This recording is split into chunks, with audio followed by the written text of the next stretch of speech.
কোনো কোনো চ্যানেলে আমরা দেখছিলাম স্বঘোষিত প্রাক্তন পুলিশ কর্তা তো অনেকে আছেন, তাদের খুব সম্মান করি, আমরা খুব সম্মান জানিয়েই বলছি, তারা মন্তব্য করছেন কোনো প্রোটোকল মানা হয়নি।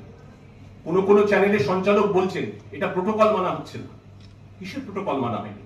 প্রত্যেকটি প্রোটোকল মানা হয়েছে। অডিও ক্লিপিং আছে, ভিডিও ফুটেজ আছে।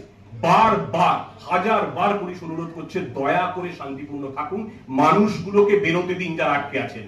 কেউ অসুস্থ, কারোর বাড়িতে বয়স্ক মা বাবা আছেন, তাদের বেরোতে দেব না, হিংসা চালাবো, গেট ভাঙা, আমরা তবু কিছু বলি। অবস্থান করছেন সরকারি সম্পদ, তখন কোনো বলা হয়নি। ধৈর্য এবং সংযমের চূড়ান্ত পরীক্ষা দিয়েছে পুলিশ। পুলিশ অসহায় ছিল না, পুলিশ সংযত ছিল, পুলিশ ধৈর্যশীল ছিল। কিন্তু যদি মানুষকে ঘরে ফিরতে না দেওয়া হয়, তখন তাদেরকে যাতে নিরাপদে, সেটাও পুলিশের দায়িত্বের মধ্যে পড়ে। তারা আমাদের ফোন করছিলেন বাড়ি কখন যাব, মা অসুস্থ, ছেলে অসুস্থ, শরীর খারাপ লাগছে, ওষুধ নেই, খাবার নেই।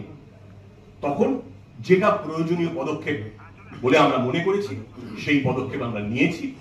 19 জন আমাদের পুলিশ কর্মী আহত হয়েছে এবং যাদের যাদের এই